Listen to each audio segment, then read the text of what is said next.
Tidak henti-hentinya aku mengucapkan banyak-banyak terima kasih buat kalian semuanya yang sudah komen, yang sudah meluangkan waktu untuk menonton aku sama suami aku. Terima kasih banyak sekali lagi. Aku baru habis wudhu teman-teman. Baru habis wudhu karena tadi aku tidur siang, habis zuhur atau tidur siang, dan sekarang udah jam 5, sudah waktunya sholat asar lagi. Cepet banget ya waktu berlalu. Ya, aku terima kasih buat kalian yang sudah komen, yang sudah baik, yang sudah perhatian sama kita di sini. Terima kasih banyak. Banyak juga yang komen soal oh ini ya apa sih namanya tuh, meski jauh di negeri orang tetap sholat, tetap ingat sama Allah. Teman-teman, buat aku, kita dimanapun tetap memang harus sholat kan, memang itu kewajiban kita sebagai orang Islam gitu kan. Jadi ya bukan karena untuk konten, untuk YouTube, no. Aku sharing sama kalian semua tentang kehidupan sehari-hari. Dan sholat adalah salah satu atau hal yang terpenting dalam kehidupan sehari-hari aku. Jadi otomatis kegiatan beribadah seperti sholat pun akan ada di vlog aku. Meskipun tidak semua kegiatan kita vlog ya, tapi niat aku adalah untuk berbagi sama kalian bahwa dimanapun kita berada, tinggal dimanapun kita, sekalipun kita tinggal di area atau di daerah yang minoritas Islamnya, kita harus tetap jaga sholat kita, karena itu tiangnya ya. Sholat itu tiang agama. Jadi buat yang komen, oh meski jauh di Inggris sana tetap sholat, ya memang harus tetap sholat teman-teman. Aku yang di daerah yang minoritas Islam saja amat sangat meluangkan waktu, bukan meluangkan waktu, memang melakukan sholat. Jadi untuk kalian yang diberikan kemudahan oleh Allah untuk sholat, karena sering mendengar azan kan, kalau di Indonesia, di Malaysia kan dari mungkin di Malaysia ya, cuman aku belum pernah ke Malaysia, jadi mungkin sama seperti Indonesia yang kita kalau misalnya saatnya masuk zuhur, masuk asar, kita bisa mendengar azan dari masjid. Ya bersyukurlah kalian dikasih kenikmatan untuk beribadah seperti itu, dengan waktu ibadah yang hampir setiap hari selama setahun sama. Cuman mungkin bedanya beberapa menit aja ya, karena di sini bedanya ekstrim banget. Kalau misalnya pergantian dari satu musim ke musim yang lainnya, misalnya dari musim dingin, musim winter ke musim summer tuh kan waktu sholatnya berubah sangat drastis ya, ekstrim. Jadi buat kalian yang di Indonesia atau di Malaysia, di Singapura atau di negara-negara dengan memiliki jadwal sholat yang sangat apa ya, bukan yang sangat baik, semua waktu sholat baik ya, yang sangat memudahkan kalian, ya kalian harus bersyukur dan ambil kesempatan itu sebanyak-banyaknya untuk sholat, untuk melakukan ibadah. Ini sampai udah kering lagi, aku harus segera, oh ya sebentar lagi, bukan sebentar lagi, sekarang ini kok aku jadi nggak mudeng. Sorry, aku tuh baru bangun tidur teman-teman. Literally baru 5 menit yang lalu aku tuh baru bangun tidur. Kebangun karena saya mendatang dan langsung ingat, oh ya Allah harus sholat nih.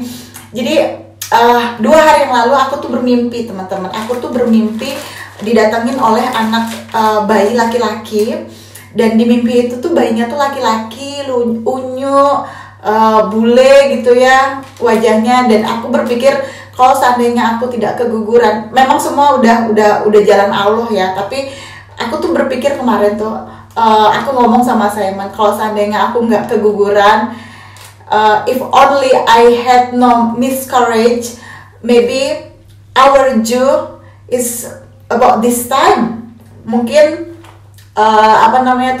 waktu melahirkan aku, kalau tidak misalnya mendapatkan keguguran bulan September, mungkin hari-hari ini adalah hari dimana aku melahirkan. Nah kan 2 hari yang lalu aku mimpi didatangi oleh bayi laki-laki ya. Langsung aku kirim doa, langsung aku kirim Al-Fatihah, ayat-ayat suci Al-Quran gitu ya. Nah terus tadi pagi Simon pas baru bangun, dia langsung kucuk-kucuk pas lagi aku ngepel, pas lagi aku move, pas lagi aku ngepel di bawah, lagi bersih-bersih, lagi cleaning our house. And Simon bilang sama aku kalau misalnya dia tadi malam banget dia mimpiin seorang bayi laki-laki datang. He was tiny little baby katanya Simon, jadi kecil banget, bayinya kayak baru lahir, dan itu bayi laki-laki. Jadi aku sama Simon berturut-turut 2 hari yang lalu aku yang mimpi pertama, terus malam tadi Simon yang mimpi selanjutnya. Jadi 2 hari berturut-turut kita sama-sama bermimpi hal yang sama, yaitu bayi laki-laki yang datang ke mimpi kita. Aku langsung berpikir, oh mungkin bayi kami yang belum sempat dilahirkan yang datang ke kami untuk mengingatkan kembali bahwa mungkin hari-hari ini adalah hari-hari dimana dia yang seharusnya dilahirkan ke dunia. Jadi ya alhamdulillah sama Allah karena diberikan kesempatan bermimpi untuk melihat bayi kami, meskipun bisa bertemu bayi kami ya, meskipun hanya bisa melihatnya dalam mimpi saja, tapi insya Allah bayi kecil kita itu sudah sama Allah, itu milik Allah, oke? Jadi apapun semuanya milik Allah. Aku agak sedikit bercerita ya teman-teman, jangan khawatir, setelah ini aku pasti bakal sholat. Ini masih panjang juga waktu sholatnya, jadi mumpung aku ingat, jangan khawatir bahwa kalau misalnya ibu hamil, kita tuh banyak sekali, apalagi terutama di kampung aku, banyak sekali kalau misalnya orang keguguran dikait-kaitkan dengan yang namanya mistis. Itu teman-teman, kalau seandainya jauh-jauh hal yang seperti itu, karena apabila pikiran kita berpikir soal keguguran karena mistis, ada yang ngirim, ada yang iri, ada yang gak suka. No teman-teman, jangan seperti itu. Itu semua ada medisnya, ada kenapa bisa seperti itu, bukan karena mistis ya teman-teman ya. Jauh-jauh kita percaya sama Allah. Jadi setelah kita udah berdoa, kita udah ngaji, kita udah sholat, kita udah minta sama Allah, jika Allah menghendaki kita mendapatkan keguguran, berarti itu memang udah kehendak Allah, itu yang terbaik di mata Allah buat kita gitu loh. Jadi nggak ada istilahnya ini dikirim sihir dari ini. Jadi jatuhnya teman-teman, selain syirik bagi agama Islam ya, tapi nggak tahu buat agama yang lain. Tapi aku yakinin bahwa semua agama mengajarkan hal yang sama, bahwa kalau misalnya kita suudzon sama Allah, suudzon sama manusia, itu hal yang dosa. Jadi kalau misalnya kalian dapat masalah, jangan selalu mengkait-kaitkan dengan mistis. Jadi semua itu kalau misalnya kalian pergi ke dokter, semua itu pasti ada background why you got that thing. Jadi kenapa kamu mendapatkan itu di dalam hidup kamu, di dalam keguguran kamu, karena itu semua ada kok backgroundnya kalau misalnya kita ke dokter. Jadi positive thinking teman-teman, percaya semua kejadian semua itu atas izin Allah, atas ketentuan Allah. Manusia hanya bisa berencana, semua Allah yang ngatur, semua Allah yang tahu apa yang terbaik buat kita. Sorry tadi aku cut karena I need to pray. Jadinya tadi kepotong dan sekarang aku kembali.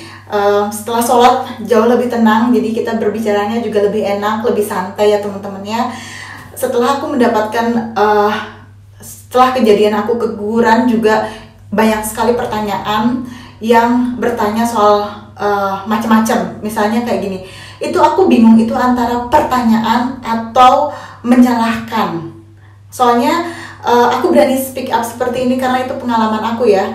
Banyak sekali pertanyaan yang keluar yang justru dari para wanita yang bertanya seperti ini. Contoh ya, kok bisa keguguran? Apa kecapean ya? Atau salah makan ya?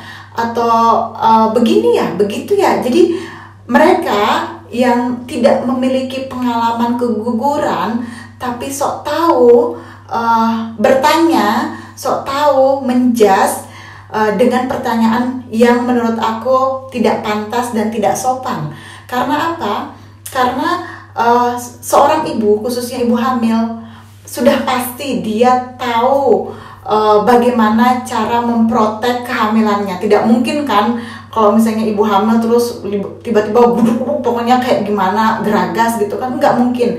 Apalagi itu anaknya sendiri, pasti dia akan memprotek lebih dari apapun dan siapapun. Dan banyak pertanyaan yang datang yang justru menjas atau menyalahkan si ibu itu. Aku mendapatkan banyak sekali pertanyaan seperti itu, dan aku langsung berpikir, kenapa bisa mereka bertanya seperti itu? Apa mereka memang tidak tahu karena mereka tidak mengalami atau belum mengalami? Apa karena mereka pengen tujuannya untuk menyakiti sesama wanita? Apa tujuannya pengen iba, atau tujuannya merasa simpati? I have no idea teman-teman. Tapi kalau misalnya kalian memiliki saudara atau teman atau orang terdekat yang sedang atau baru saja mengalami keguguran, jangan pernah bertanya seperti itu. Jangan bertanya yang aneh-aneh. Jangan menjudge atau menilai sesuatu sebelum kalian tahu di balik itu. Jadi just be there. Ada buat teman kalian itu atau sahabat kalian itu. Jadilah teman sebagai teman yang mendengarkan, yang pengertian, yang memberikan support. Jangan justru mendownkan gitu loh. Nah, setelah aku mendapatkan Miss Courage juga banyak sekali yang komen seperti ini ya teman-teman ya. Oh, makanya hamil muda tuh 12 minggu tuh jangan share ke orang-orang. Jangan ini sampai sebelum 5 bulan atau 6 bulan. Banyak yang ngomong kayak gitu. For me, buat aku teman-teman ya, aku tidak pernah menyesal untuk membagikan pengalaman aku, kebahagiaan aku dengan kalian, dengan orang-orang terdekat aku, dengan keluarga aku. Karena apa? Karena at least baby aku yang tidak pernah dilahirkan itu eksis, pernah ada. Orang tahu, orang notice bahwa bayi kami, bayi pertama kami yang tidak pernah dilahirkan tuh ada di dunia ini, pernah ada di dunia ini. Kalian dan itu adalah hal yang aku sudah decided ya, sudah menjadi apa ya bahasa Indonesia? Bahasa Indonesia yang baiknya tuh, itu sudah menjadi keputusan aku untuk berbagi dengan kalian. Dan aku percaya meskipun bayi tersebut belum atau tidak pernah dilahirkan di dunia, setidaknya orang-orang tahu bahwa dia ada. Banyak sekali orang yang menyembunyikan kegugurannya, dan orang melupakan bayi-bayinya begitu aja. Dan aku nggak mau seperti itu. Aku mau bayi aku tetap dikenang dan ditauin banyak orang bahwa bayi aku tuh ada. Bayi aku tuh bukan yang serta-merta keguguran terus ya udah gitu bye, dilupakan, orang-orang nggak tahu, secret, sembunyi, atau sesuatu yang disembunyi-sembunyikan, aib atau apa gitu, malu atau sesuatu yang tidak baik. No, tidak. Aku memilih membuat keputusan untuk berbagi karena aku merasa bahwa lahir tidak lahirnya bayi ini tetap orang harus tahu. Tapi juga ada beberapa wanita yang mau keep it dulu deh, disimpan dulu, nanti kalau pada saat sudah ready, sudah siap baru sharing. Tidak apa-apa teman-teman, itu adalah keputusan kalian. Kalian adalah yang bertanggung jawab atas keputusan kalian, dan kita menghargai itu. Kita seharusnya menghargai itu. Mau sharing, mau di-share, mau enggak, itu hak daripada si ibu itu sendiri. Tidak ada campur tangan dari keluarga, dari tetangga, temen, bahkan temen yang jauh. Itu bukan urusan mereka. Jadi kalian memutuskan apa yang memang terbaik buat kalian dan bayi kalian. Karena banyak kasus yang mereka menyembunyikan, bukan menyembunyikan sih, mereka keep it babynya, dan akhirnya keguguran setelah itu sudah terlupakan. Dan aku nggak mau seperti itu. Bayi aku ada, tetap ada, dan aku bangga. Semakin banyak orang yang tahu, semakin banyak doa. Kalau menurut aku bukan masalah kita share. Kalau menurut aku ya bukan masalah kita karena banyak stigma di daerah aku. Kalau misalnya di share masih muda itu bahaya, nanti banyak guna dan keguguran gitu. not make sense buat aku teman-teman. Aku percaya Tuhan, percaya Allah, jadi buat aku sirik yang seperti itu tuh aku nggak percaya. Jadi mungkin teman-teman ya, setelah aku baca hal yang membuat orang kenapa tidak mengumumkan kehamilan mereka dulu itu karena banyak kasus yang nggak kuat gitu loh. Banyak kasus yang setelah mereka mengalami keguguran dan orang-orang lain udah tahu, itu sulit untuk membagikan berita duka, dan itu akan menyakiti sang ibu dan sang bapak lebih dalam lagi. Jadi tergantung dari kalian mentalnya bagaimana. Tapi kalau buat aku pribadi, aku membuat keputusan, aku bertanggung jawab atas diri aku dan anak aku. Terus juga aku percaya bahwa semua adalah kehendak Allah, dan ya udah, kalau misalnya ada berita baik kita bagikan, ada berita buruk kita juga bagikan, karena hidup nggak mungkin dong semuanya senang-senang aja. Yang baik-baik nggak mungkin juga kita yang hidup terus baik aja, kan nggak ada up and down, dan kita harus hadapi menurut aku. Jadi meskipun sulit, tapi dengan berbagi teman-teman, dengan berbagi insya Allah akan sedikit mengurangi beban kita gitu loh. Jadi kembali lagi, pesan terakhir aku, bukan terakhir, pesan-pesan yang akan datang juga pasti ada, tapi pesan dari aku buat ibu-ibu hamil, buat keputusan sesuai dengan hati nurani kalian.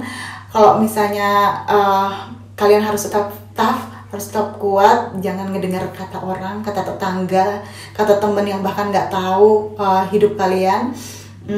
Dan juga buat kalian yang baru aja mengalami keguguran, jangan khawatir, ada Allah, ada suami kalian. Insya Allah dengan berjalannya waktu semua akan kembali seperti semula. Meskipun sampai kapanpun bayi-bayi kalian tetap akan kalian ingat. Kirim doa, kirim cinta, dan jangan menyembunyikan bayi kalian. Kasihan, itu adalah darah daging kalian. Jangan disembunyikan, jangan takut untuk speak up bahwa oke, aku dapat keguguran nih sekarang. Jangan takut seperti itu. Kasihan bayi kalian sembunyikan, kemudian keguguran terlupakan. Itu jangan sampai seperti itu teman-teman. Kita harus berbagi, menyuarakan bahwa ini loh, bayi kita ada meskipun tidak pernah dilahirkan. Seperti itu pengalaman aku. Terima kasih semuanya. Assalamualaikum warahmatullahi wabarakatuh. Terima kasih.